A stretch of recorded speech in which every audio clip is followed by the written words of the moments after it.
And welcome to another exciting episode of The Energy That Surrounds Us. I'm your host, Michael, and as I mentioned last week, Carla is off handling her paranormal team business right now. So we wish her well and hope she returns, and if not, that her team has great success. With that being said, I am joined tonight by two very awesome paranormal investigators that I had the joy and pleasure of investigating with in March at the Myrtles Plantation. So, welcome to George and Annette. Thank you. Woo! There we go. Yeah. So, before I get started, though, with you, George, I'm going to take a moment to take host privileges and say, Annette, we actually on Friday got to tour the Gothic Jail. Thanks to you. That place is pretty cool, isn't it? That was very cool. Have you been there, George? No. Oh, wow. No, not at all. I don't know where it is. Where's it at? It's in DeRidder, Louisiana. Okay. No, I've never been there. Like I said, I never even heard of it. So that's someplace I have to look up. Yeah, that is definitely a place I would put on the list because we were doing just a tour and we were getting activity during the tour. So I can only imagine what you'd get during the investigation. Right. It's not too far, just over the border into Louisiana. It's not very far from Texas. Okay, like down by Orange or where? Just like going on 10 or? Well, when I went through Jasper. I don't know if you know where Jasper is. No, I have to look it up. But let me look it up for you because remember I'm coming from the north, but Jasper is south of Nacogdoches in the Kilgore area. Like I went through Lufkin. Okay. Well, I will definitely have to look it up. I would not mind going to check it out if it's that crazy. I like crazy. We do. I don't know if Annette, you were there, but one of the things that we had happen there was Tony got grabbed in a most peculiar place, and she turned to look at us and was like, "What's going on?" And Carla and I were like, "It wasn't us." So that just tells you the level of activity there. That was on a tour. Nice. It's a beautiful building too. Just it is. Paranormal activity aside, it's beautiful. I was looking it up. It's Gothic archival, I think is what they call it, or revival architecture. Yeah. That's the word. Nice. Gothic revival. That'd be a good name of a band, I think. You know. Yeah. That sounds awesome.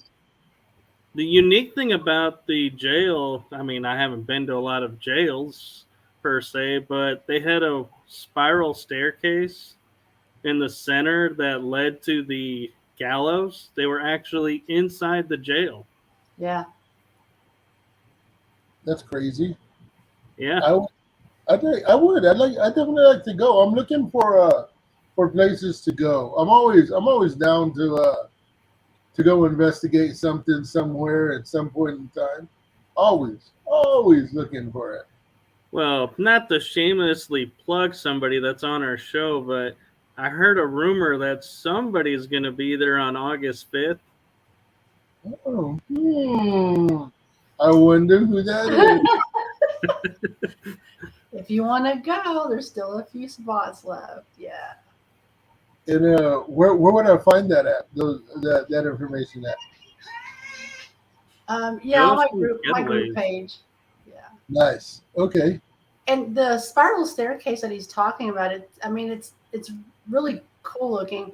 When you get to the top floor, you can't get all the way up there because the railing they said isn't stable. but it's kind of cool when you're at the bottom and you look straight up right into the noose, the hangman's noose that's hanging there. It's just Okay. yeah. Yeah, and there was 2 hangings there. There were a couple at least. Well, I think there might have been more, but I know 2 of them were quite notorious and infamous for the hangings themselves. Yeah. Nice. So yeah, so what was some of the activity you were getting there, Annette? Definitely had a lot of the feeling of being watched.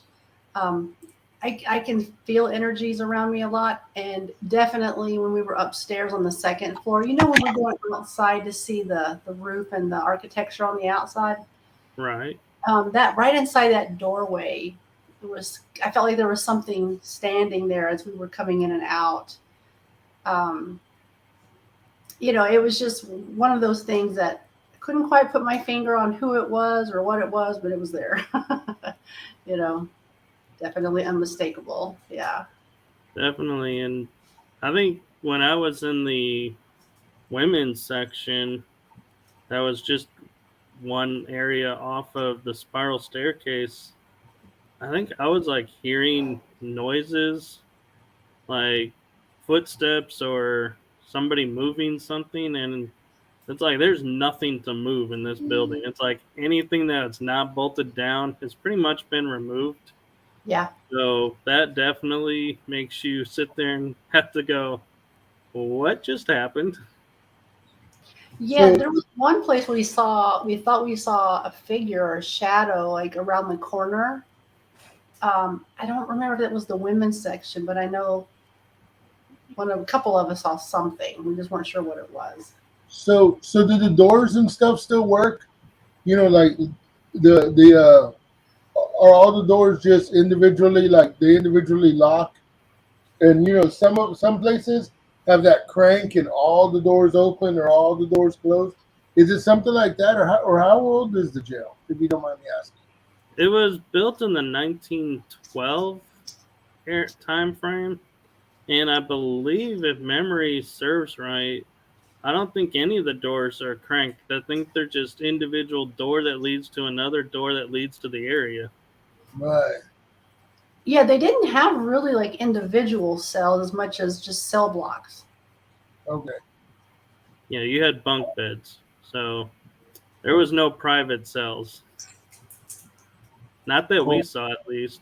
Yeah, there must have been maybe upstairs or something. I don't know, but yeah, I mean it was just cell blocks. So, like he said, it was a door to a door into the block, basically. Now, there was a fun fact that she pointed out to us is the women's cells were in the front of the building. So they ended up having to put curtains up because people would stand and line up in the street when it came time for the women to go to bed or wake up, and were caught just sitting there gaping in, getting a free show. So they ended up putting curtains up so that the women could have their privacy. They also, as you recall, had built out this balcony so that the women couldn't really see into the street anymore either. Right. Because I guess they were trying to get attention. I don't know if they would like throw stuff up at the window. I don't know, but yeah, they definitely had to work at keeping the women out of view of the street and vice versa. And I think, if memory serves right, didn't she say too that they moved their bunk beds further in away from the windows so that they wouldn't be tempted to go to the windows? Yeah. And do you remember the line where it showed where they had been? I mean, where they had moved the bunks. So keep in mind the cell blocks had, I think it was like 2, almost like picnic style tables, but they were bolted down. Right. And then they had 1 or 2 bathrooms in the corner that are wide open. Of course, no privacy. But when they moved the beds in, I mean, you had to turn sideways to walk between them and the tables. Yeah. Wow. They did not give the women any room to like congregate. It was like you got out of bed, you crawled onto the table to get to the bathroom. There was like no room to walk, really. Wow. Yeah. Well, it was jail. I mean, it was not a Club Med. You know what I mean? But it was all because of the women getting attention from the street. Yeah. Right. Yeah. Because the guys were on the sides and they were like 2 rows of bunks with room to walk around. It was like they had room to stretch. It was like, But nobody wanted and, to see them, apparently.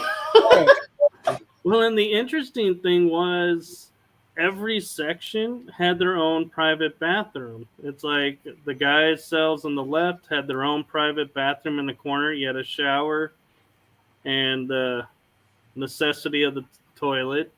The women had theirs in the back, and then the other side had their own. So you would not get up, and you would have no reason to leave your cell area for any reason whatsoever. That's true. So imagine being in that tiny little area 24 hours a day. And Yeah. imagine no AC. That would be. I mean, I don't know how it was there when y'all were there, but I don't think they had a lot of AC in 1913. No, there was no AC. Right? I mean, can you imagine? And if I don't know if the place has windows or anything like that, but if they wouldn't open a window, imagine how stuffy that is. And then you get the one guy that doesn't want to bathe. Woo! And imagine, in the summertime in Louisiana. Yeah. Right. Exactly. I would like talk about a poster of how do you keep kids out of jail. Just be like, show them a picture and go, this is where you're gonna be 24/7 with no AC.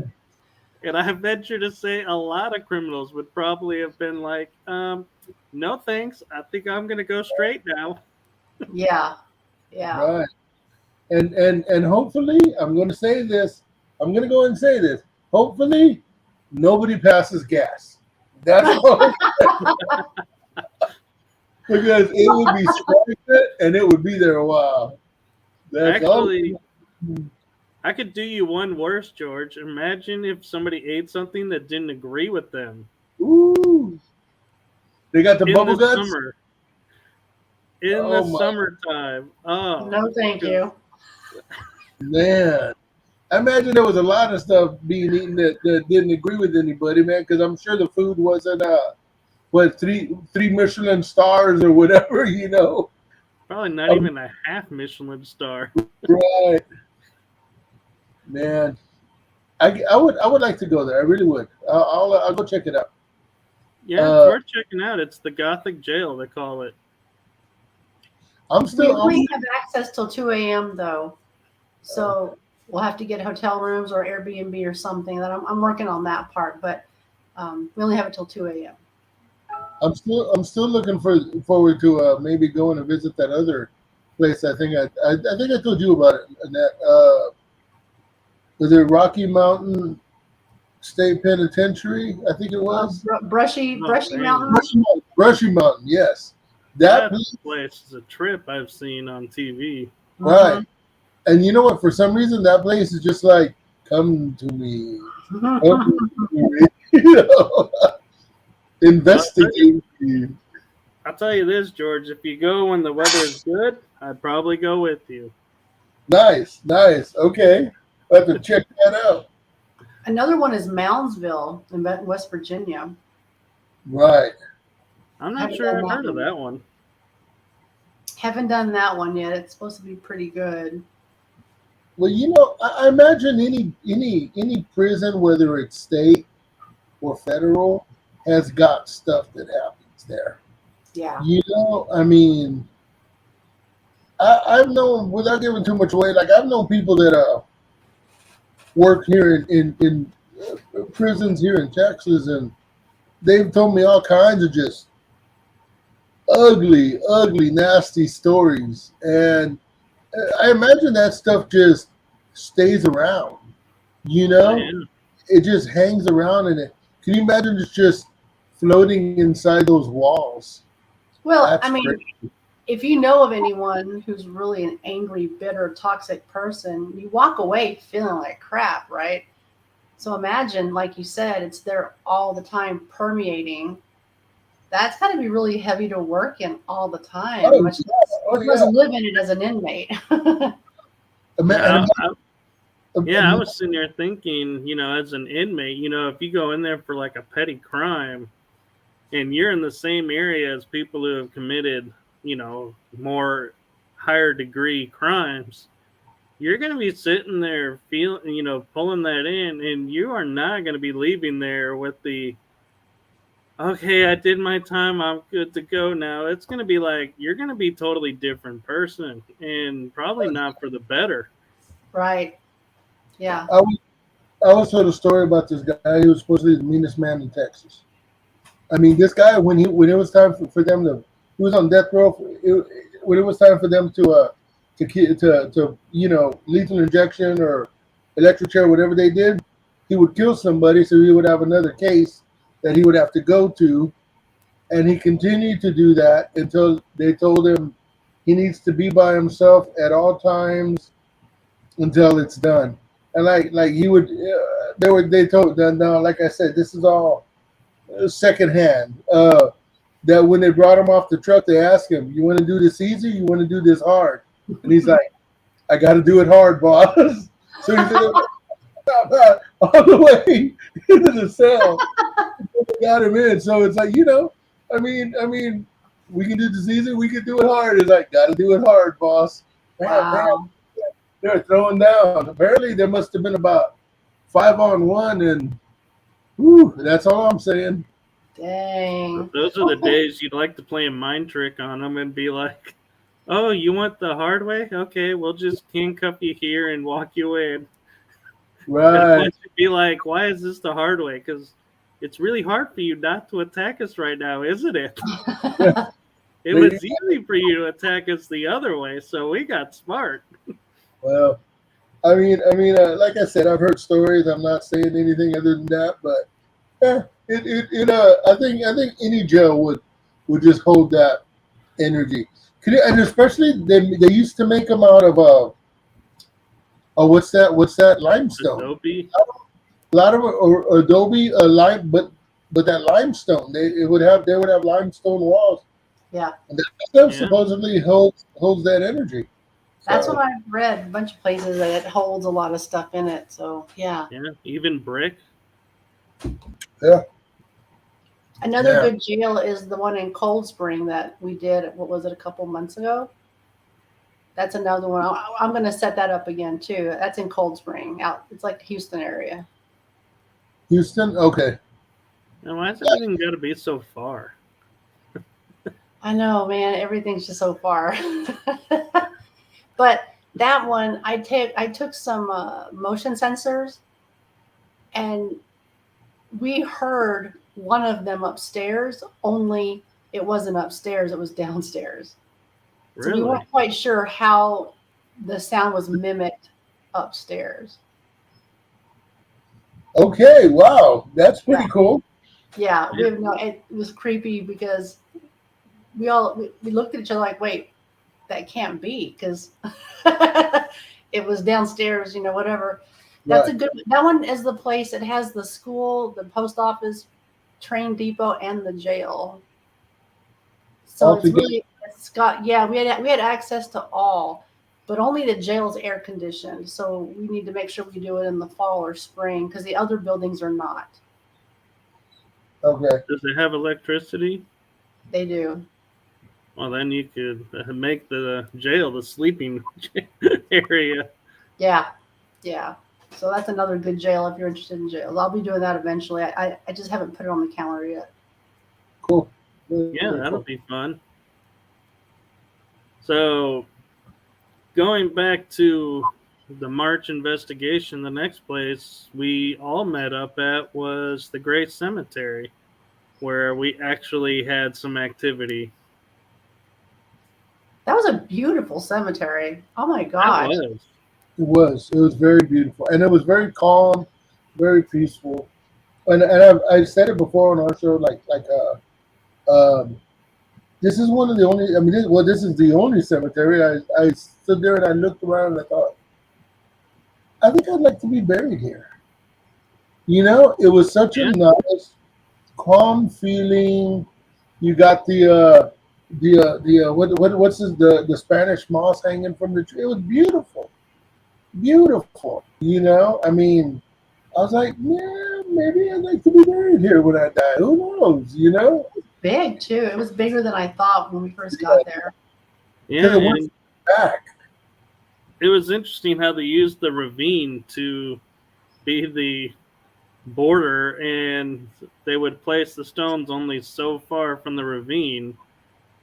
So they were obviously planning ahead of flooding or possible landslide so that the loved ones didn't go into the creek bed, that they stayed where they were.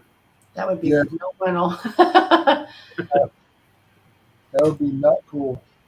But the really cool thing there, though, that was scratching my head until Annette, I think it was you that came up with the answer to it, was I had a cat cry out one time when we were over by that one cemetery mausoleum that had the door on one side and the other side was solid. And we all were like, we didn't see a cat. And why would there be a cat crying out one time? And then I think it was you that said you looked at the in the records and they had a pet cemetery nearby. Oh, that wasn't me. Someone else mentioned it. I didn't mention it, Oh, but yeah, okay. but I did hear something about that. Yeah, yeah. So that, I mean, that could be where that came from. I know that adds a whole nother level to the investigations of, we always assume it's quote human spirit and we never consider the animal spirits when we're out there. Well, Very true. like I've got an animal spirit that I got on an investigation where it was like, you could hear its paws on the wooden floor, like walking. Right. And I got somebody with a very southern voice, and he's like, Armo, what you doing in here, boy? Like talking like a man would talk to a dog with it in his southern voice, Right. and you can hear the nails on the wooden floor. It was amazing. So yeah, I think that's probably the only time I ever got an animal, but it was very cool. Yeah, I mean it threw me off because I was like, for a few days to probably a week, I was constantly going to you guys and going, did you guys see the cat? Did you see any cats out there? Because I was like, there was no way. I was like, I caught this one sound that was definitely a cat, but We never saw one. yeah, there was no cats there. Wasn't And the so pet cemetery like further at the back beyond where we were with that mausoleum type thing we were at? actually, it was right to our left Oh, against the church. oh That's really? what Oh, was so like. I was like, I got chills when I heard that. I was like, because it was like, because if you remember when you and I were there and we didn't react to the sound, but on the video, I happened to turn, like I was looking to my left and going, like, what was that kind of reaction? But we never said what was that or heard it. And it was like the wildest thing that's the direction, if I kept going, was the pet cemetery. now that mausoleum thing was kind of cool. I mean, just because it had that door and you could see into it, and man, I wanted to crawl into it, but then it's like I'm not going to desecrate, you I know. know, and I kept telling you don't do it because you may not be able to get out. But oh man, to have a drone would have been awesome. Fly it Oh in there. yeah. Oh yeah, yeah, yeah. Because when I was doing video and stuff, I mean, our voices would echo deep within it, so there was some depth to it for it to echo like that. I'm also wondering if it went down. I don't know. I tried to do some research on it, and I found one story, but I don't know if it's true. And you might have seen it or read it, but the story is that a man buried his wife in there, and he built it like he had a whole room built so that he could have a rocking chair down there to sit with her. And that's why it is the way it is. But I don't know if that's has any truth to it or not. But I couldn't find that was actually another one. That one was, we all thought it was a witch's tomb because of the way it was humped over with the brick. That was further over. And that one, I know which one you're talking about. Was that one you would go down the stairs, and they said that there was a story of a man kept wanting to keep vigil over his wife, and so he would sit in a rocking chair and keep her company, even though she was dead and in a coffin. But still, it's a beautiful sentiment. And the other story was that the Confederates hid out in there and got caught. Yeah, I just couldn't find anything on an official, like, historical commission website or any government website. I could find anything truly factual that I could find. It was all basically stories, so I don't know. But it's a cool thing to see. I mean, yeah, it looked like on the backside, like it's breaking. Remember how it was kind of like starting to split, and they were trying to. They had like some kind of rebar holding up part of it. Yeah. It was like, if it was a witch's tomb, it's like the witch is broken out kind of look to it. Yeah. It was, and on that backside opposite the door, it had, I guess it was like brick or some kind of rock, and it was like it was kind of curved. So I don't know if it was like someone's grave was under there. It was like a walkway up to it. I couldn't really tell what it was. I mean, there's no markings on it telling you who it was, dates, anything. So the one that you and I were checking out, that you wanted, the other one that you wanted to go into where we heard the cat, was the one that you said you looked it up, and we kept looking at all the tombstones around because the wife was supposed to be buried around it, and we could never find the wife. It was like, there's a guy, there's a guy, there's a guy. Trying about a spots here. Where is she? A lot of mystery around that one. Yeah.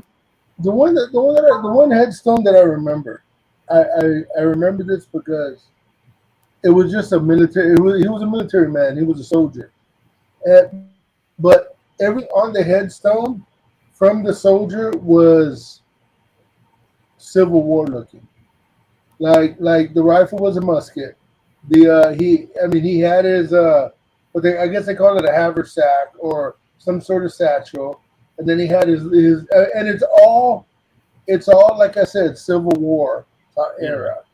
So I was like, well, that's cool.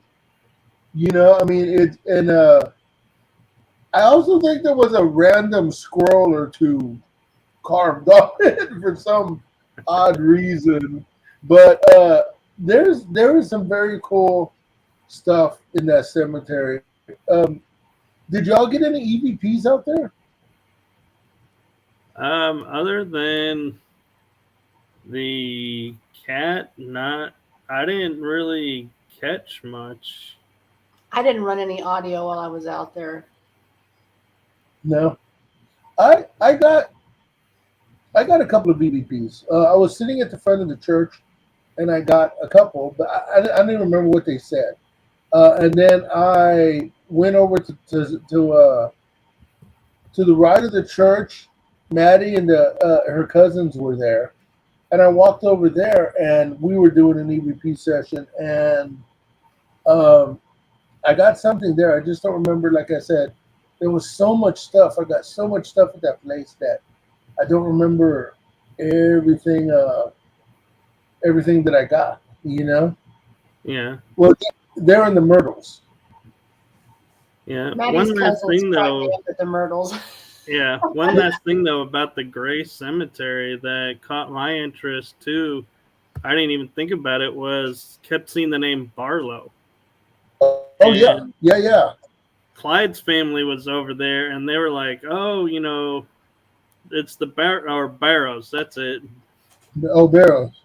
And so it was like, wow, who would have thought, going to a random cemetery, you'd run into Clyde from Bonnie and Clyde's family. And Right. It's like, wow.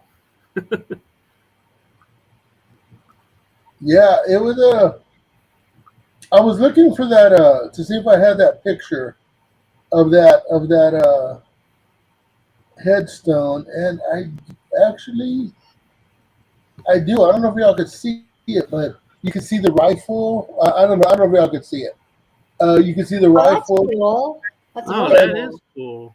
And there's a I think that little round thing was a canteen, and then Canteen? yeah, I think so. And then on one side there was his satchel. This, I guess it would say, I don't know if it was south or north, but his last name was Bowman, and he died in what was it, 1906.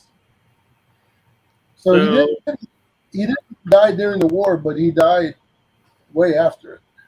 Right. I can tell you what that satchel is.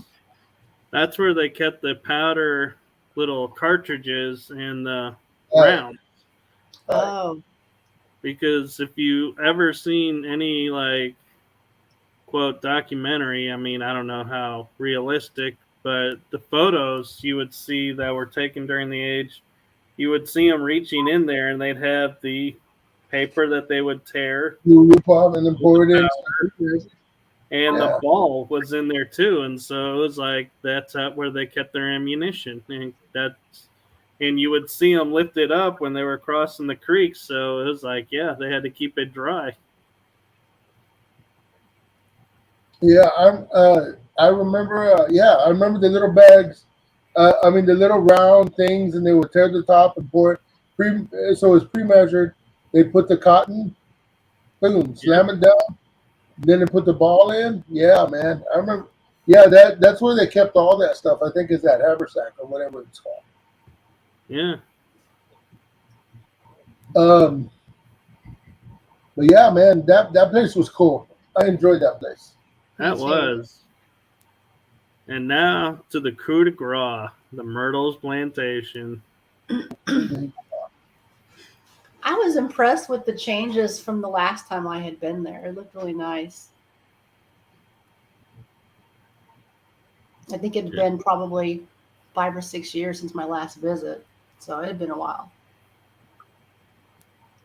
Yeah, it was my first time, so I was like, I heard about the changes, but it was really nicely laid out. The only thing I would say for anyone who spends the night in the house, don't wear restrictive clothing to go to sleep because it is a challenge to get in and out of those beds. Oh, those beds were crazy. They were super crazy, man. Okay, I'm gonna say this, man. Those beds creeped me out because I'm not used to having that cloth above. Oh, the canopy. Yeah, he had the princess canopy. I'm looking up, and I'm when you see people lay down in movies, they look up and something kind of crawls down from there, right. And I'm like, I will punch you. I will punch you. I will punch you if you come out of that thing. Well, it wasn't helping that you were hearing voices too. Oh, yeah, and then there were voices talking in my room. And I was like, I was asleep and I heard a man and a woman talking. And I'm like, shut up. I got to drive tomorrow. Were you by yourself in that room? I was by myself. That's what I thought. Yeah. Yeah, I was in the adjoining room. Yeah, exactly. Mike was in the room next to me. Then right across from me, the doll room was where Maddie and Adam, and then that red room, whatever, I don't know what it was called. That's where the girls were sleeping. Because they had the doll room originally, right? And they switched because they didn't want to be in the doll room.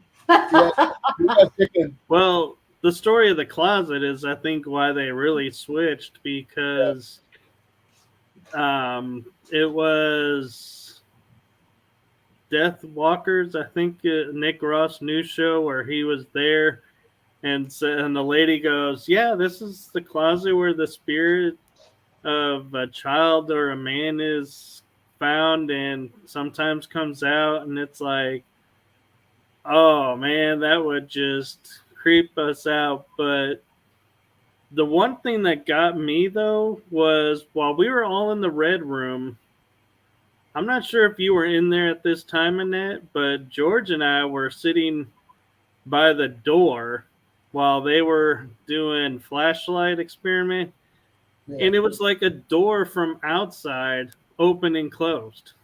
Yeah. Oh, wow. I don't Well, think I was there for yeah. that. Well, and for those of you who don't know, we all got keys, and you had to lock your own room. You had to always make sure your room was locked. Well, I mean, you didn't have to because we knew everybody in there. But it was just if you were just staying in a room and there were strangers in other rooms, yeah, you would have to keep your room locked. I went ahead and I locked my room, and I had my voice recorder going. And when I went in there, the closet was open about this much, and it was not open when I left. And I was in. I walked in. I'm like, well, that's odd. So I opened the closet and I looked, and there's paintings of creepy kids in there. And I'm like, oh hell no! I'm like, Yeah. I closed it.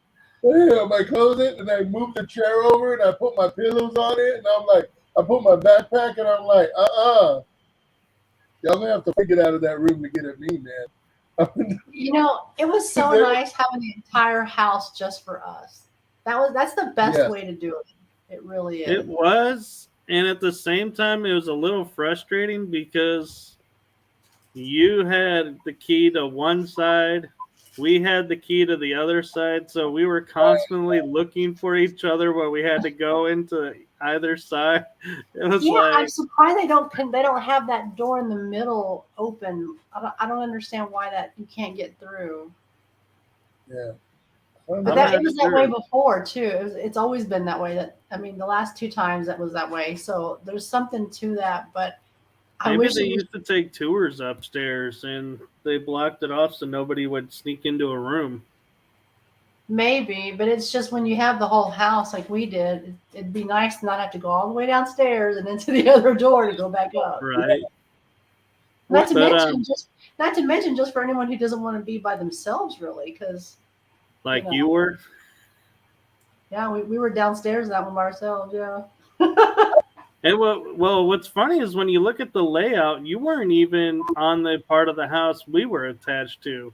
It was like your room was catty cornered, so it's like, yeah, we're all on one side, then there's the common area, and then there was you. And so it was like, man, if we needed each other, it was like no way to get to it. I was going to be SOL, that's for sure. You know what I liked about that was it was right out. It led right out to the porch. Mm-hmm. I really did like that porch, man. Yeah. With the rocking chairs. Oh yeah, I was. And I got a great EVP out there. Oh really? Yeah, I was. I didn't know that. I was sitting out there by myself. Everybody was up on the side, on the side with the mirror and the staircase that goes, and then I was out there by myself, and I wasn't supposed to smoke, but I lit my pipe, and I was like, excuse me, sir, is there anybody out here who'd like to talk? And and just kind of get that whole, kind of southern thing going. And I said, this was before you came out, Mike, because Mike was upstairs on the other side. And that's a great trigger to go out there and smoke a pipe. It's a perfect trigger. Yeah, right, exactly. So that's why I like smoking my, and it was a corncob pipe because I smoke a corncob pipe naturally. So I'm asking, is there anybody out here who would like to talk to me? Can you tell me your name? And really, really clear. I mean, this thing was so clear. You hear somebody go, Jason, and I was like, Wow. Okay, so there was a Jason there.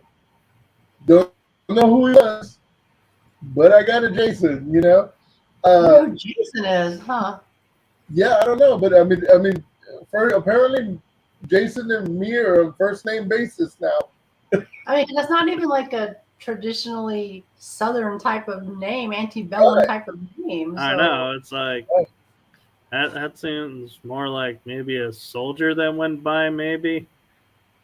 hmm, Who interesting. knows? But But it was good. yeah, the way they did those grounds was really cool. And Beautiful. so, gotta ask this just because the mirror that was in the common area. What was your all's take on that mirror and the stories behind it? Do you guys remember which one I'm talking about? Oh yeah. Yeah. I'll let you go on that. I don't know. I mean, it's an old mirror. I don't know. Anything reflective. I just have to take it with a grain of salt. And an old mirror, because you could see how old it was in the mirror. I don't know. I don't know. I'm not saying yay or nay, but I don't know. I didn't particularly get anything in the mirror when I was down there, but and I don't recall in my previous visits getting really anything around the mirror. Did I you? I didn't feel anything to do with that mirror. I didn't.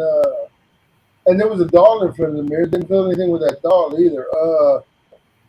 I took some pictures, and you could tell how like I got a picture of you, Mike, standing in front of it, and Yeah, your arm was blurry, but that could have just been the picture, But then I took a picture of Maddie's cousin, and her face was blurry, but it was at the same place that your arm was. So honestly, Hmm. I can't put, I just cannot put a lot of faith in that mirror. As far as it, and people say they see faces, but you also got to remember that reflective surface on the back is flaking off. I don't know what Yeah. it is. It's flaking off, and all a mirror is without the reflectix is a glass. right. So you could be matrixing. I don't know. I've never seen anything that has convinced me 100% Yeah. that the mirror is haunted. I Seeing agree. what got to me was when she goes, "Well, it's not the original mirror. They've replaced the mirror, but every time it's the same place." So my mind goes and says, "Well, either the spirit doesn't like that spot, which is really odd and random, or there's something in the wall there that's affecting the glass because it's just so awkward that it's the same thing every mirror they put there because they said this isn't the original, they've replaced the mirrors, but that always appears in the same spot. And that to me started me thinking, going, I don't think that would be spirit, because why would the spirit want the same spot on every mirror you put up there? That doesn't make any sense. Right. There has to be something else that does that. Yeah. I just don't know what. I But agree. the other thing that though from the common areas that got me was, remember the fleur de lis and everything on the walls that they said were supposed to ward to keep things out or in. Oh I yeah. was like, Yeah, yeah. why would you want to keep something in? That doesn't make any sense to me. Right. Right. Yeah, man. I'm like, no, no, no. You got to go. Ain't no holding you here. You got to go. I know. I'm sitting here thinking, I get the idea of keeping the bad spirits out, but that's why you put it on the outside and you don't put it on the door because the door opens. Right. You would put it on the frame or maybe the windows, trim or somewhere. But it just was confusing me why you would have it only on the inside, because I'm sitting here thinking anything that comes in, you are now keeping in and it can't leave. So, how many things have come in now that you guys are responsible for and are keeping there? Yeah, yeah. Uh, apparently, Jason was outside, so maybe he couldn't get in. I don't know. Maybe he wants in, but he couldn't get in. I don't know. I know. I want to show y'all if y'all can. I don't know if y'all be able to see this, but this is the blurriness in the mirror of Maddie's. Well, first off, let me clean all my fingerprints off of it. But this is the blurriness. I don't know if That's you can see weird. that's the blurriness of when I took the picture. You I don't know, know. the fact that everything else is perfectly clear would lead me to say that very well could be a spirit, crossing in front of her. But at the same time, like you're saying, it could be matrixing, and that could be where the flash was, Right. and it just slightly moved and it couldn't adjust fast enough. And that's why everything else is stationary, but that's not. Well, when you factor in the windows and the mirrors and the other things that are reflective, I mean, it can play with light all kinds of different ways. Yeah. Yeah. Exactly. Light can bend. I mean, Yeah. I'm just, The who knows? interesting thing to do would be is when we all go back, if we all go back There's and no we have if, it's access when. to the It's house. Well, I'm when. meaning like spending the night. If we all stay in the house, or if we try the cabins or the other area, if we can get in there to that common area, try to duplicate, like you're saying, you saw my arm there blurred out. If Yes. we experiment and take like 6 different photographs from different angles and it always blurs out, then we know it's something to do with the mirror. But if it only blurs out that one spot, then it Yeah. could be something. Now, wasn't Yeah. there also activity on the stairs? They would say you could see somebody on the stairs in the mirror, but I was kind of discounting that Yeah. because the mirror's reflecting the stairs and somebody could have been coming down the stairs. You take a photo because you don't realize someone's coming down and go, oh, there's a kid on the stairs. Well, yeah, there is. But it doesn't mean it's a ghost kid. It just, there's too Yeah. much of a chance of somebody walking down that you don't know about. I did think it was funny how so many people that we talked to outside couldn't believe we were staying the whole night in the house. They were so afraid of just going into the house. They're like, "Oh my Right. God, you're staying in the house?" I'm like, "Well, yeah, that's why we came all this way." Yeah. Right. I mean, yeah. There was a guy, a husband and wife that were out there, and they're like, it was after we were leaving. We were getting ready to leave, and she's like, "Did y'all stay the night?" And I said, "Yeah." I said, "We stayed," and she was like, "Where did y'all stay?" I said, "We stayed in the house." I said, "Upstairs," the husband automatically was like, "Nope, no, Not no." doing it. Yeah, and she was just like, "Oh, he's just a big chicken." I'm like, "Damn, your wife is calling you out, man. Here's the bus. Who are you? Fuck, fuck, fuck." Yeah. It's damn your wife. But Well, even those two couples before when we got there, remember they were out there waiting for a table at the restaurant. They were tripping pretty right. hard on us and Yeah. renting the house and staying there. That they were all tripping really hard on that.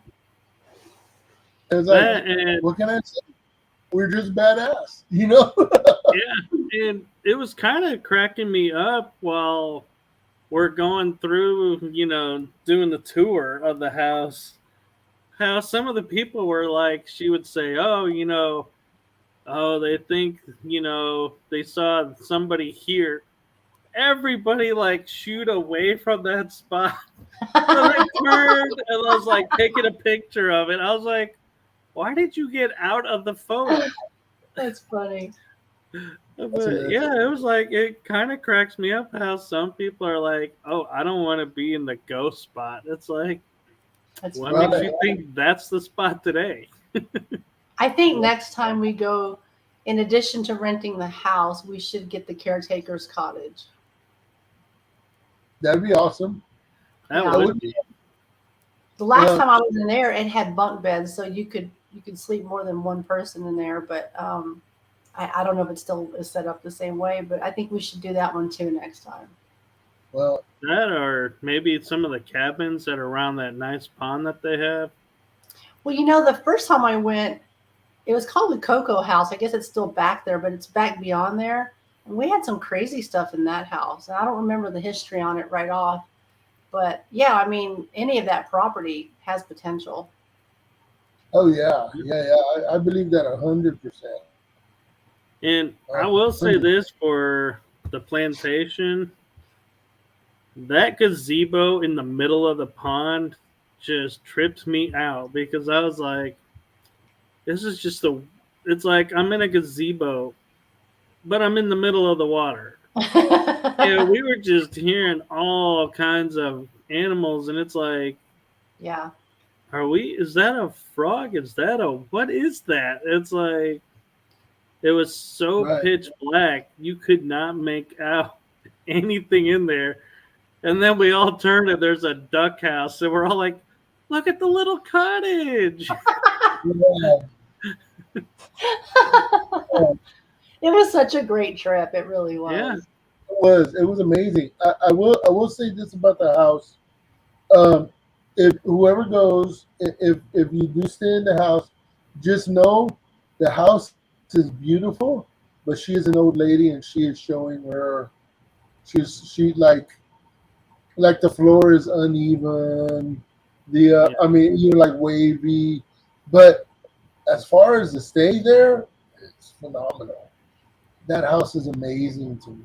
I mean, Okay, now I'm going to say it. I really enjoyed the breakfast. Breakfast was nice. I did not eat the breakfast because I was not up to eat. Not crunchy. You know, before the kitchen burned down, they had it was like a buffet style thing, and it was just like, you know, biscuits and gravy. I mean, it was good. It wasn't, you know, but the breakfast I have now is so much better. I mean, oh my goodness, that was great. I didn't You even. missed out, George. And you know, and I'm okay. I bought I will say this though, that coffee, the coffee house that they have. I mean, that's some good coffee.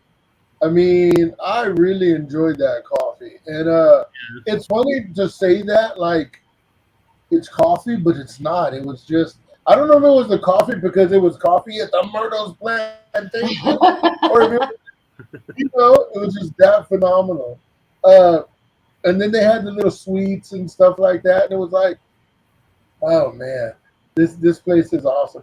And just people watching, because I mean you're staying in the house, but there are people coming to visit all day long to look at the grounds, to look at the going through the house, doing the tour, and all that stuff. But just sitting there, people watching, and it was an amazing great time. It was a great time.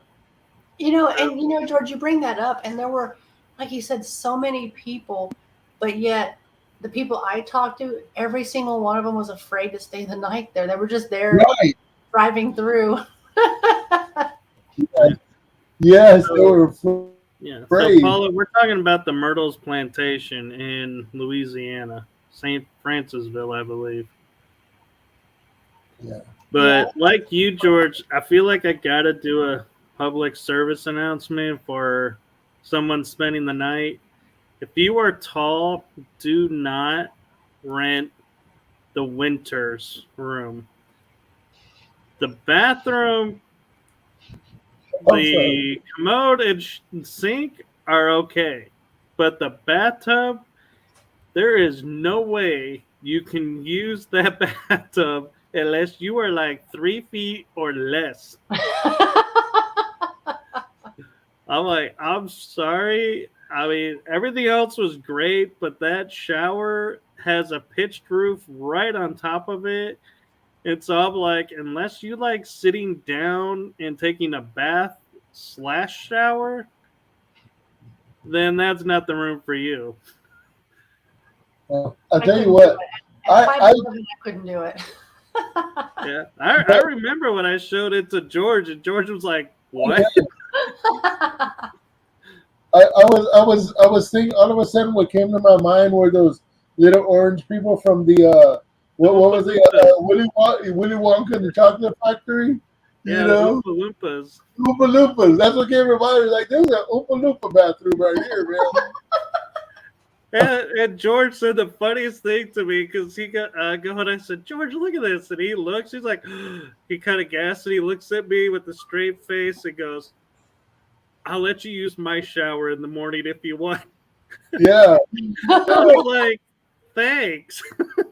But it's funny because it's like you don't think about that, but yeah, I was like, I even stood in there and I was like, God, this would be so uncomfortable to try and shower in. Well, and for those Right. who are watching but have never stayed, the rooms are beautiful. They are. They really, it's not, I mean, it may be an old place, but it's really beautiful and nice to stay in. Yes, it is. It is beautiful. It exceeded expectations, and I stayed in the rough and sterling room, which has that. Those rooms, the one that Maddie and Adam stayed in, the room that I stayed in, they had bathrooms at the end. Like, you had to leave the room to go to the bathroom. Yeah. But they were not for Oompa Loompas. they were for regular size. You know, And if memory serves right, the red room, did it have its own bathroom or did they share the bathroom? I think no, every room had their own, but some of them it was outside in the hallway. yeah, Right? Okay. That's what I remembered. So maybe the and there's red one was in the corner. maybe Maybe because I that's another thing was I got you get a key to your own bathroom. So if you want to leave your personal things in there, you can leave them in there while you're there. That's nice. No, Yeah. nobody, not just anybody, can walk in there. The And one I we will were say in, I this think too for the romance people: don't use the Winters room because if you want a romantic bath, it ain't happening, folks. It was a small bath. we were in the Bradford suite, which is the one downstairs, and it was nice. It had a nice sitting Yeah. room and everything, but it had a shower. It didn't have a tub at all. So yeah, no romance happening there, I guess. To be honest, Annette, I would say your room was like a European hotel. Look, it had this nice fireplace in it, a nice sitting area, It was gorgeous. the bedroom, the bathroom. I was like, man, she lucked out. I was want lucky. your That was room. the last key left over. I'm like, that's mine. Yeehaw. I know. I want your room next time I go. That's the room I want, man. I really when you walk in and it was very nice. Yeah, it was made up real nice, and it was the fact that it was right there off of the porch. I kind of dug it. I kind of dug that it was right there off the porch. But after a certain time, everybody leaves. Only the people that are staying there are there. And if you want to eat at that restaurant, I don't remember the name of it, you better make reservations early because 1796 or something. Something like that. Yeah. I remember, yeah, because we tried to go eat there, and they're like, no, we don't have any room. Availability. They couldn't accommodate all of us. No. Yeah. And so we ate pizza out on the veranda and had a great time. That was fun. Yeah. Is that what it's called? A veranda? It was fun having the pizza outside. Just hanging out. That was fun. So, Mike, do you have another trip planned out there anytime soon? Or George, either one of you? I don't have a trip planned to Louisiana until September, October with the Parafest, or not Parafest, Beer Fest, Beer Fest, Fair yeah. Unity 2023 in New Orleans. But until then, my excursions are pretty much like Fort Walters. I'll be doing an investigation there, going to the Dillon Depot in July, and August, I'm not sure where I'm going yet. Well, we definitely need to do Myrtles again. That was good. Yeah. Dude, I've been trying to talk my family into going. Like, we all need to go and we all need to rent the house. And not that my family are paranormal investigators. So it's not even about that. It's just a very relaxing, beautiful place. Yeah, yeah. yeah. The weather was perfect. It was spot on. And You know, that's even the the little thing is, I was going to say, like you're saying, with taking your family, the Myrtles, you could to be investigating on one side and the family doing whatever they're wanting to do on the other side. And you don't have to do everything together. It's like you can split off and still do what you want to do, and everybody can do what they want to do. There's room enough there. Now, yeah. George, y'all went on to New Orleans after, right? So how long was that drive? Is it like an hour and a half, something like that? See, so there's a mortuary, a haunted mortuary out there in New Orleans. We could do that. We could make it like a 2 for a weekend, just spend Right. that Actually, you could do a trifer because you could put the Gothic Jail on it too. Yeah, yeah. I mean, we could do like a 3-day weekend, and yeah. See, that kind of thing, that would be awesome. That's what I like to do.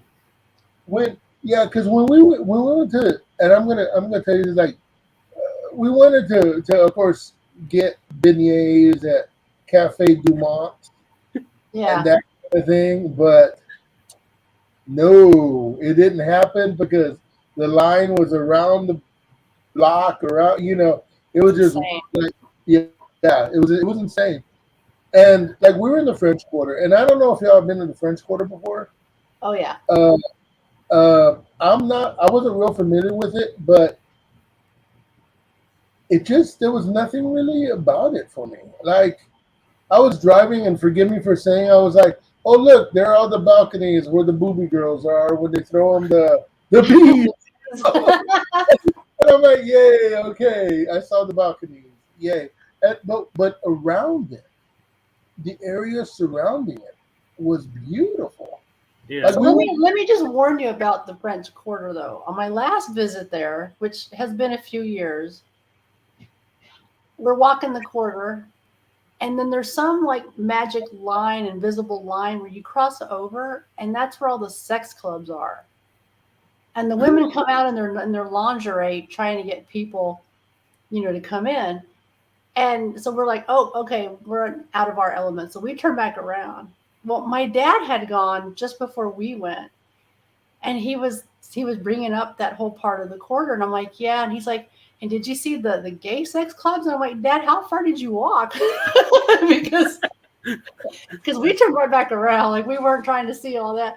But you have to be careful because there were families in front of us, and we saw everybody just doing this 180 and running back out, and that's why. Because right. when you cross that line, the women come out in negligees and really skimpy, trying to get people to come in. So you had to be careful when you're walking the quarter. Wow. I don't know if that happened during the day. We were there during the day, so we were safe. We were too. Oh, nice. Yeah. This was during the day. I can't even imagine at night. It would just be off the chain God. at night. So our friend Paula in Arizona has a question for you, Annette. Is anyone able to book staying at the plantation, or is it more or less for an entire group to rent it out? You can rent in individual rooms. We just rented the entire house because we had enough of us to break up the cost to get the whole house. But you can absolutely book an individual room. Is there a discount if you book all the rooms? Nope. They don't give any kind of a price break, unfortunately. Well, there you go. They give some kind of break, but they don't. It's worth it though, Paula. Very much so. Very much so. No, but what's funny is, to piggyback on George's story though of the beignet hunt, is we were sitting at I think, where was it? We were in Texas, and it was a Cracker Barrel.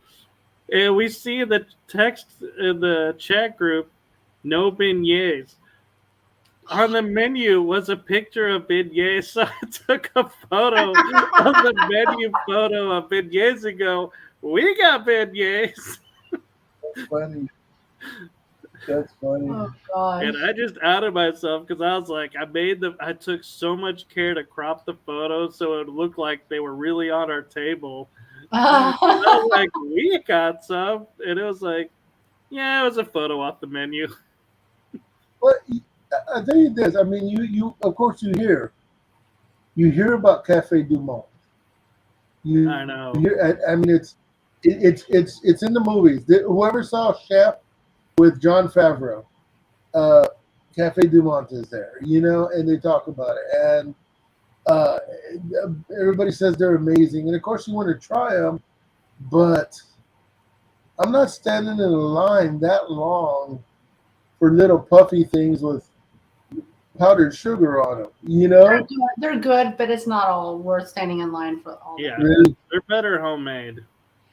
Well, all I know is that if you ask me, one place we did go, apparently there was a house that was used in that American Horror Story show Oh, yeah. in New Orleans. We went to go see that house, and I was like, okay, this is cool because it's been in the show, but it's a house, Yeah. I mean, it's always cool to see stuff like that. But yeah, Yeah. I like New Orleans, but I like around the French Quarter, I guess. Yeah, there's a lot more to it than just the quarter. Oh yeah. Paula, the rooms were around $300. So when we rented the whole house, we paid almost $2,000 because it's 6 rooms in the house. So it's a little pricey for the Myrtles, but if you can swing it, it's around $300. Yeah. And I think they do have a Facebook page, don't they? Probably, I would think so. Yeah. I don't know, but I would go back. I would absolutely go back. I would definitely go back. And I would still be afraid of bed though. I would, because you see the cloth folded over, and it's like, that's what the inside of a coffin looks like. No. Yeah. Like, you're tricking me. No. If I go back and we draw lots and I get the Winters room again, I'd probably be like, okay, what can I do to sweeten the deal to change rooms with someone? You could probably change people in the doll room. Probably wouldn't have a problem with that. Yeah, that's true. But I have a lot of ideas and plans for road trips for next year. So maybe that's what we need to. I want to do the Stanley Hotel though after we do Gettysburg. It's kind of hard. There's a lot I want to do. I know, right? Yeah. Ooh, dang, Howard. Oh, Howard. I'm so sorry. I hope you're okay. Yeah, Howard is he's running the network we're on right now, the Paranormal United Network. So our heart goes out to you and hope you're getting relief and getting better, Howard. I'll be in touch with you in a few days. I'll give you some time to rest. Sending some positive energy to you, Howard, for sure. Yeah. That's Paula, we totally agree with you, and Ned had the best room. Hey, man. I would say yeah. But yeah, we need to put it on our account. Yeah. It almost would be interesting to do it the first weekend of March again, and seeing, if the activity that we were getting, like the flashlight experiment and everything, is repeatable, or if it's not, and try to see if it's the time frame or what that could be causing the activity we were getting. We should go also consider going during like one of the anniversaries of the deaths that happened there. Yeah. Yeah. See if anything, with that. Well, Which, speaking of, what did y'all think about the story of Chloe being hung by the stairwell? That, to me, I was like, it didn't look like there was enough room. I thought she was hung up from the outside. I never even heard that story the first couple times I was there, so I don't know where that story came from. Howard, I don't think we know how to behave. No Or is promises. that just behave your style? I make no promises. Yeah, that story kind of surprised me because I don't recall them telling us that story on the tours when I was there the first couple of times. So I don't know. I'm not saying it's not true. I just didn't know about it. Yeah. But I will say, as evidence goes, that photo that they show from I think, was it the kitchen area on the side of the house underneath where my room was?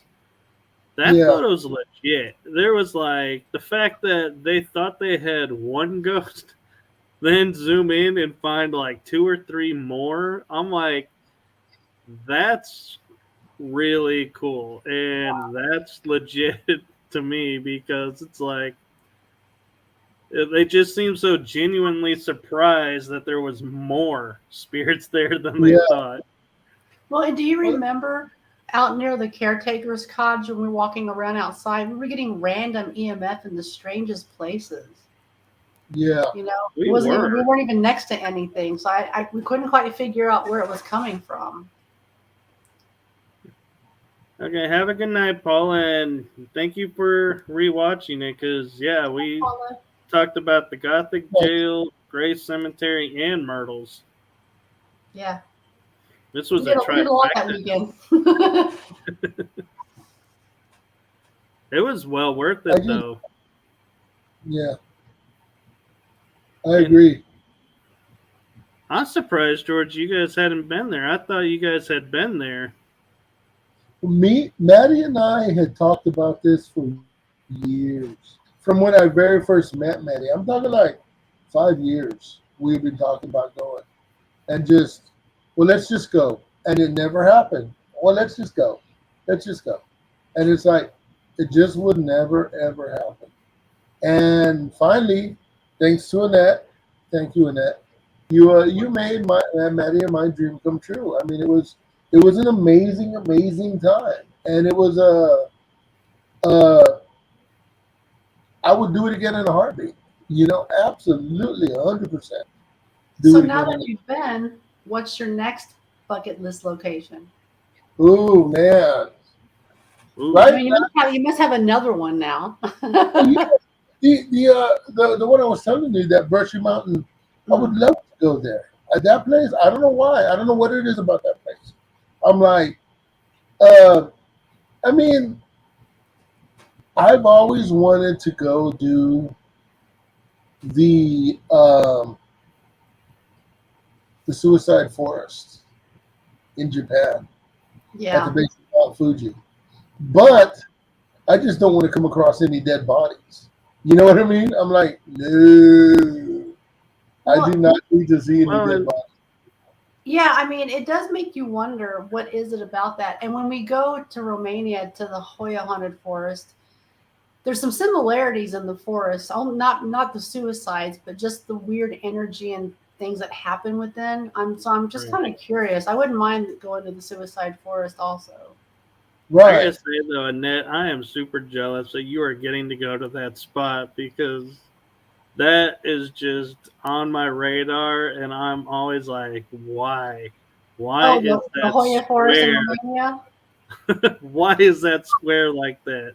It's like, isn't it so strange?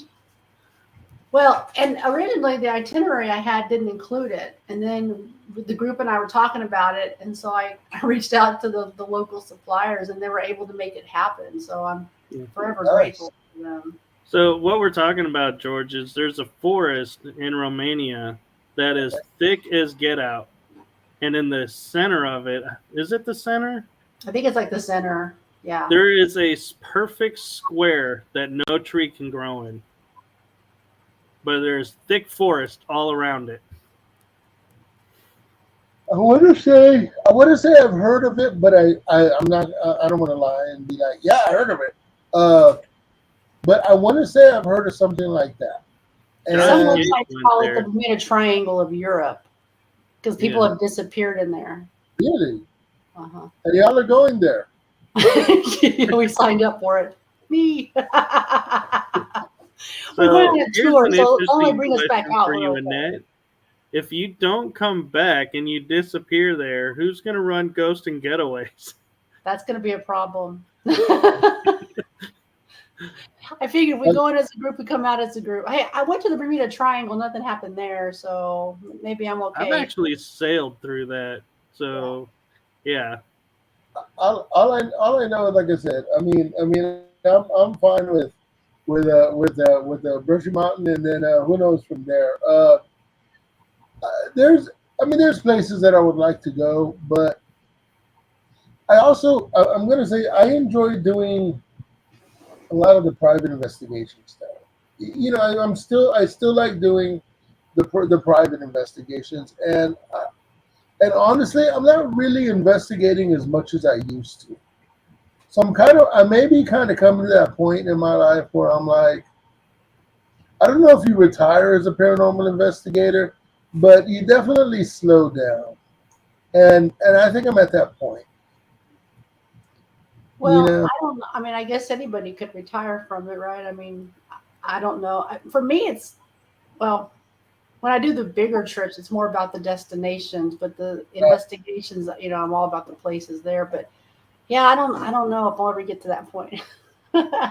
Yeah, I mean, there's always some place that'll catch your attention, and you're like, "Ooh, I need to go investigate there." And I think the day that stops happening is either the day we're moving to another country, or we're like, doomsday clock has reached the end of its time and it's at 0. There is one place that I would come out of retirement for. That would be Poveglia. The island off Italy. Yeah. Oh, the big island. Yeah. There was a tour company that would take you out to the island for like 3 hours. But when I go to their website, it says they're not taking bookings because, I mean, as far as I know, no one's investigating or no one's getting out there right now. But for a period of time, there was a tour company that was allowed to take groups out there. Yeah. I think there was an incident there and they shut it down. Oh, really? Okay. Yeah. So if they ever reopen that, I'd be willing to go to Italy for that. You know where I'd like to go? Y'all are going to think I'm crazy, but I've always... recently, like the last few years, I was like, this will be a cool place. Chernobyl. Actually, well, you could I tour. agree with you. You could tour some of those places around there. Yeah. Of course, not right now, but I mean, eventually, hopefully we can get back out there. But yeah.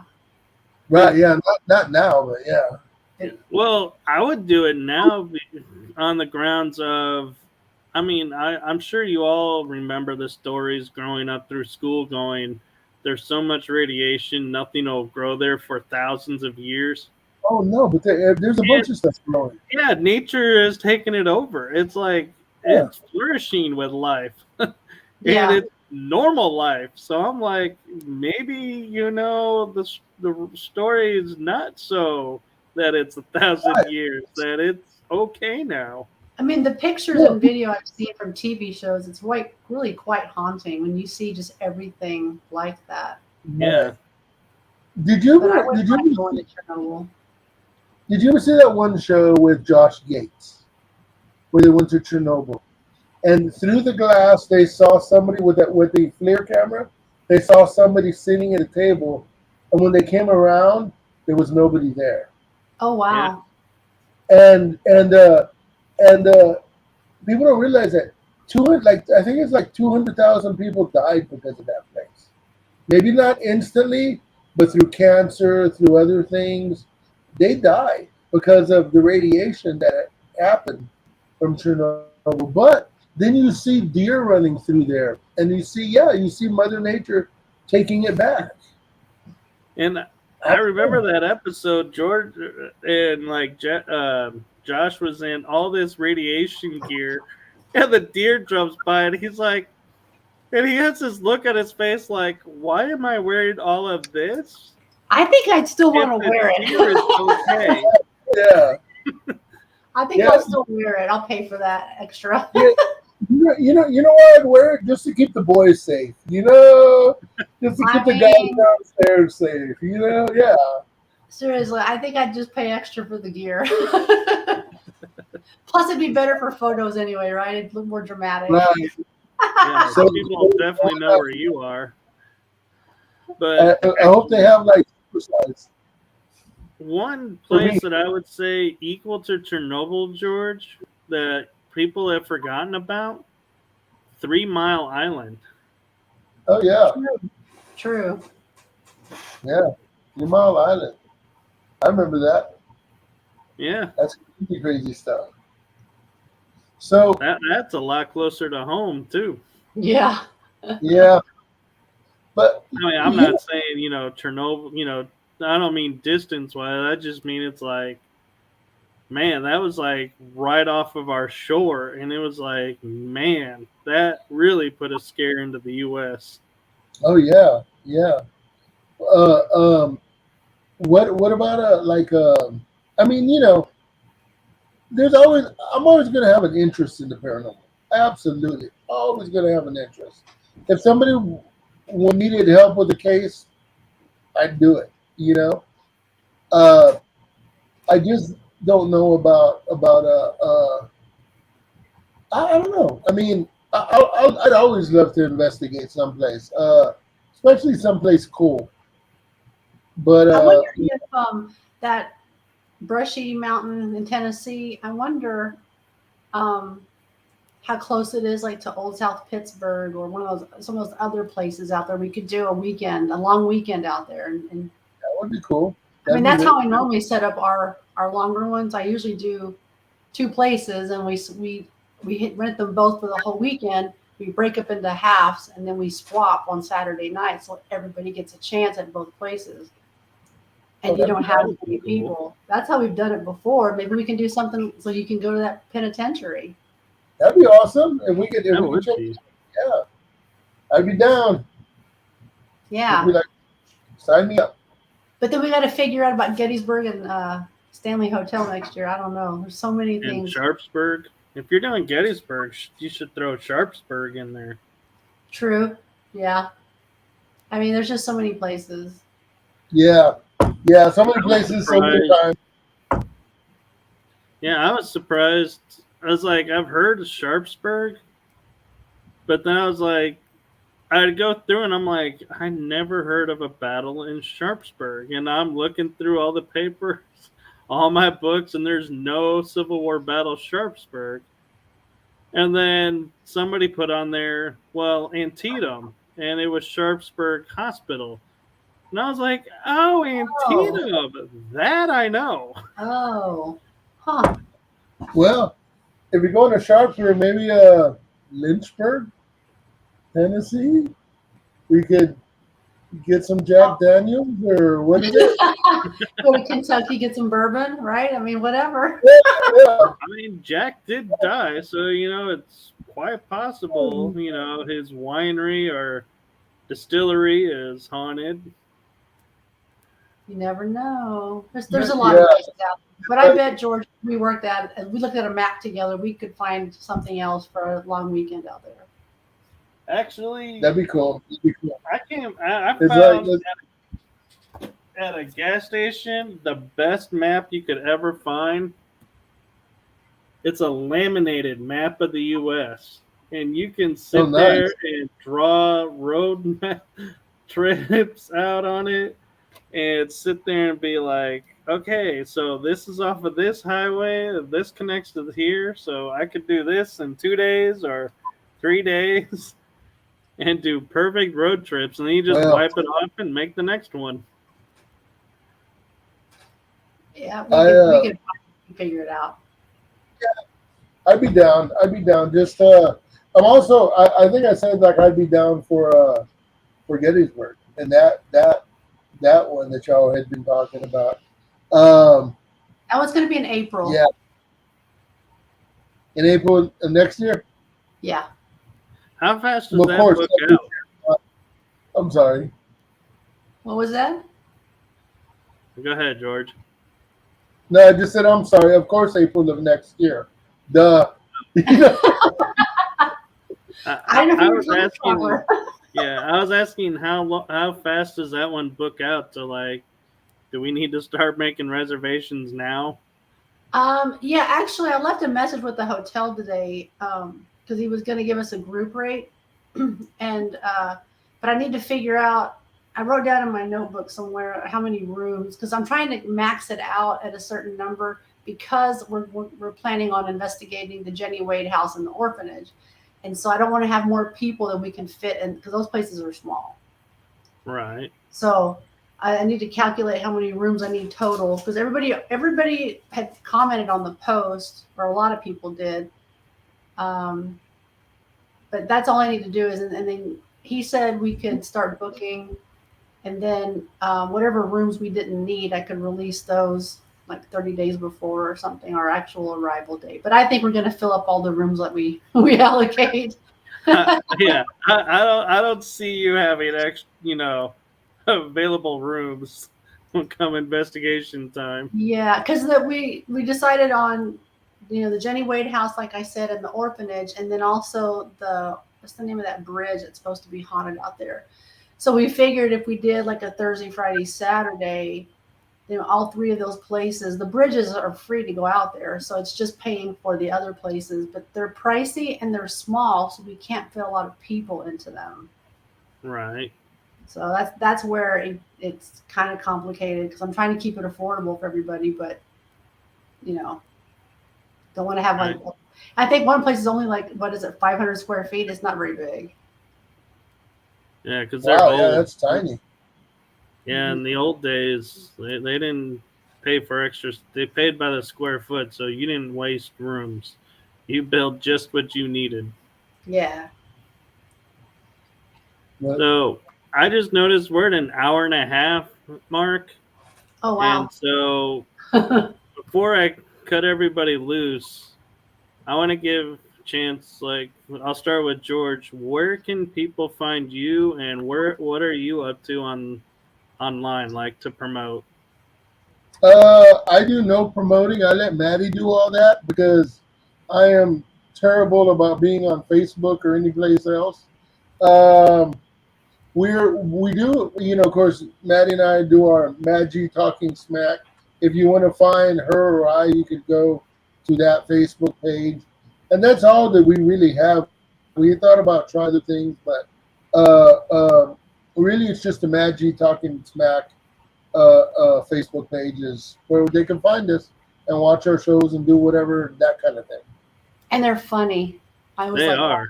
I like I watching. enjoy being on them and watching them. Thank you. See, George, you did great promoting. And Awesome. then there's Annette.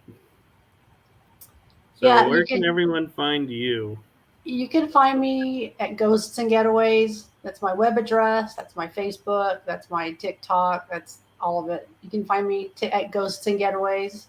And just, I book some trips that everybody can go on. So if you want to come out, if there's spots available, you can join us. It's just, I'm trying to plan them in different places around the U.S. so we can have some variety. Yeah. And I gotta say, I've done now 2, I think, with you, Annette. They're always amazing, full of great information, really well put together, and worth checking out. So much so that on my event, where we're going back to the Dillon Depot, I even tagged your site. Yeah. Because I know you may be going back. So those that can't, because you got to keep it limited, it's like keep an eye out because you may be going back and they can catch it then. Yeah, that place we could do, absolutely a few times because it's just not big enough to really take a lot of people. But yeah, we had a great time, didn't we? We had a We good stuff. did. I mean, what's better than starting with ice cream or like a float or something that's homemade? I'm talking homemade right Homemade there on the ice cream. spot. And then walking around the town, walking it off, getting history and ghost stories, and then coming back and finding a whole bunch of stuff. And so, one thing I'm going to point out about the Dillon Depot that may catch your attention, George, and make you want to come is Annette put a REM pod on the floor. And when we came by later that evening, we were upstairs. We never went downstairs yet. And I looked, and Annette came around the corner, and because we were talking about a giggle or something, or whistle. We were talking about the whistling we heard. The REM pod moved, but never went off. And we were like, that's an impossibility. Come to find out, I could move it with my shoe slightly if I was at the right angle. So we rotated to put the antenna in that right angle spot. So if they moved it again, we would hear it. Right. Yeah, that's crazy that it would have that kind of glitch or something. And it didn't go off, but on the audio, when I was listening, when we heard that scream, you can hear, and it sounds like it's because I had my audio running next to the REM pod. You can hear something slide. So I'm thinking that's when the REM pod was moved. Okay.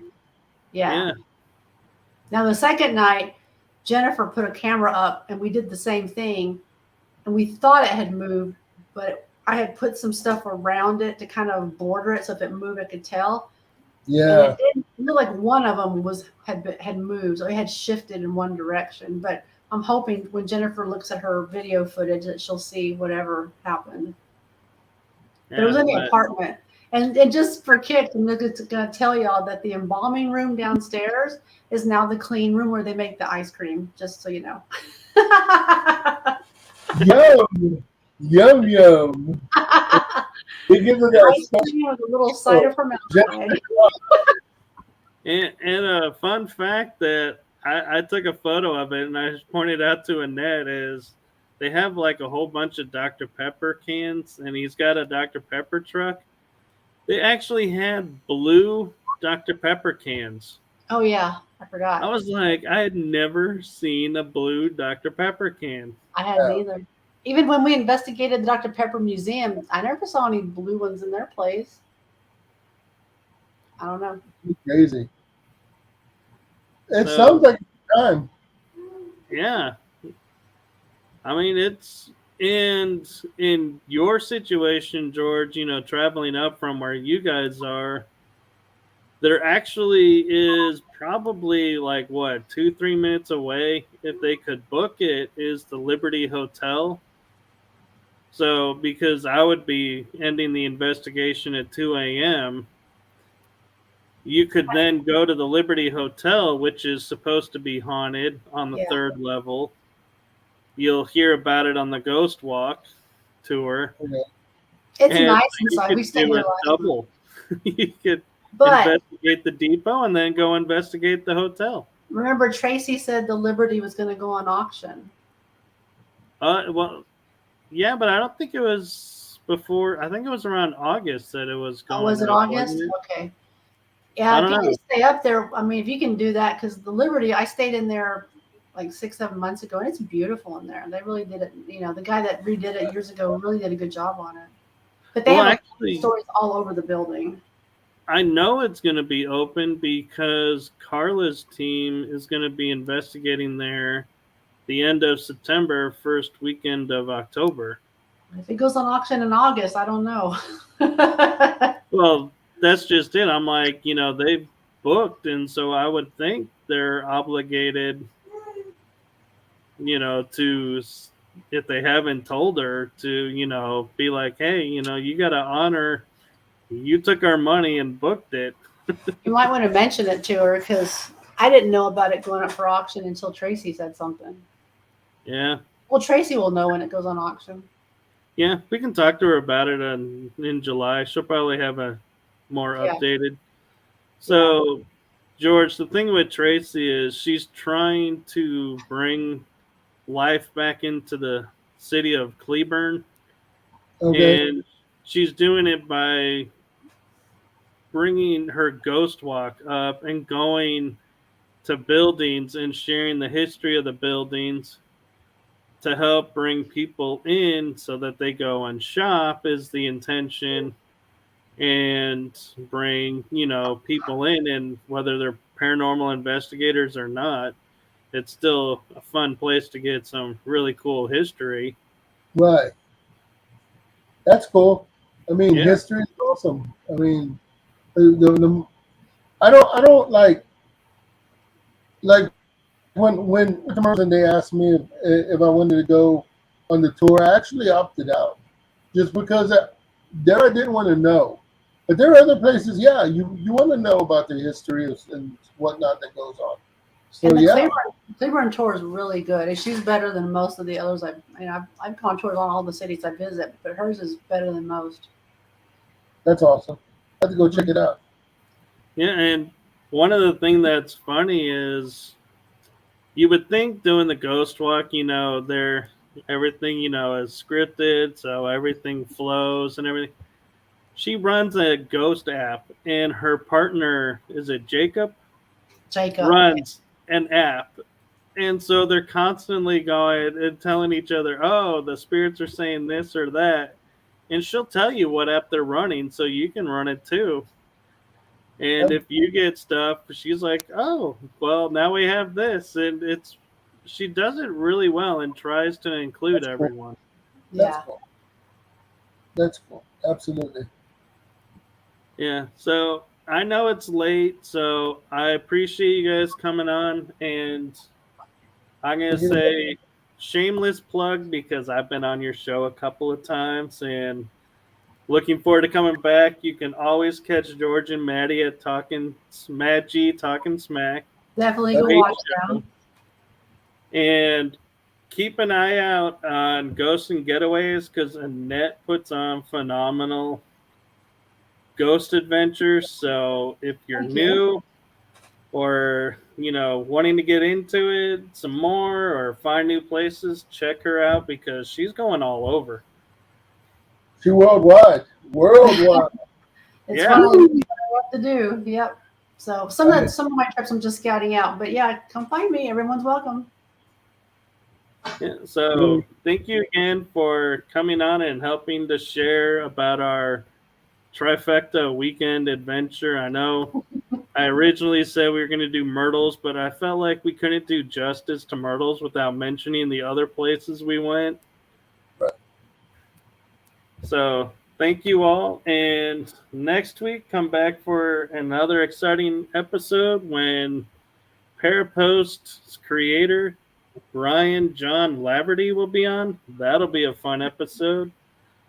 So everyone, I hope you have a wonderful week, a wonderful weekend, and we'll see you next week. And if you go out and investigate, have fun. Bye, everybody. You have just listened to The Energy That Surrounds Us with your hosts, Michael Koff and Carla Norris. Be sure to tune in next week for our next episode.